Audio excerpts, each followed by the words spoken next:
बहुत साल पहले एक गांव में एक दूध वाला रहता था। वो दूध वाला बहुत मेहनती और ईमानदार था। उसके परिवार में उसकी एक बेटी, उसकी एक पत्नी तथा उसका एक छोटा सा बच्चा था। उसका बच्चा बहुत शरारती था। दूध वाला हरदम कठिन परिश्रम करता रहता था। वो दूसरों के खेत में जाके छोटे मोटे काम किया करता तथा खुद की भैंसों से दूध निकाल के बेचा करता था। वो दूध वाला अपनी साइकिल से बहुत दूर दूसरे गांव में जाके दूध दिया करता था। वो हमेशा इस बात की सोच में रहता था कि वो कैसे अमीर बने। उसकी पत्नी उसे हमेशा गरीबी का ताना देने रहती। खाते वक्त भी उससे लड़ा करती थी, बोलती कि तुम पैसे और कमाओ। बेचारा दूध वाला उदास होकर घर के बाहर खटिया पे सो जाया करता था। वो बेचारा बाहर सोता रहता और हमेशा सोचता रहता कि काश एक बार उसका किस्मत उसे मौका दे। वो ऐसे ही करते करते कई दिन बीत जाते हैं। उसकी बीवी उससे फिर लड़ रही होती है क्योंकि उसके घर पे खाने का राशन भी नहीं था।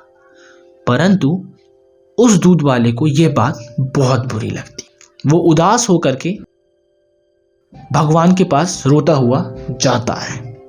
जब वो रोता हुआ जाता है तो भगवान से जंगल में जाके हाथ जोड़ जोड़ के प्रार्थना करता है कि हे ईश्वर, प्लीज मेरी बात सुन लो।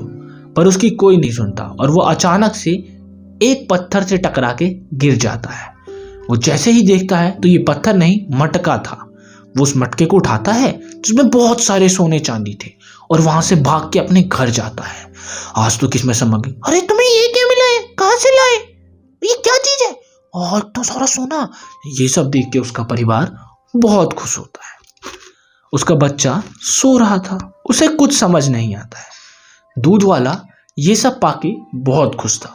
उसे लगता है कि भगवान ने उसकी सुन ली और दूध वाला अमीर हो जाता है और अपनी भैंसों की संख्या बढ़ा देता है।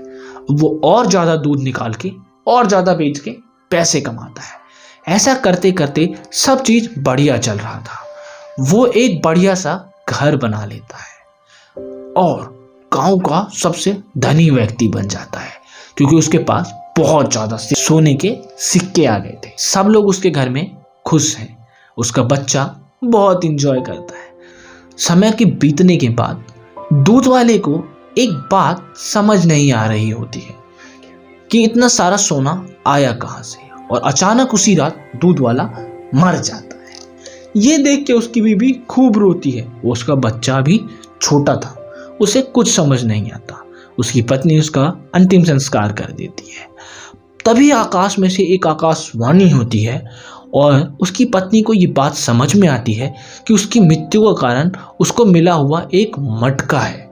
असल में वो मटका नहीं बल्कि माया होता है, जो कि पुराने समय में किसी ने छुपा दिया था और वो भूत बन के उसके साथ था। असल में जिसको भी माया मिलती है उसकी मृत्यु हो जाती है। लालच बुरी बला है। तो बच्चों, आपको भी ऐसी चीजों से दूर रहना चाहिए और हमेशा मेहनत करना चाहिए, ना कि कोई लालच की चीज के पीछे भागना चाहिए।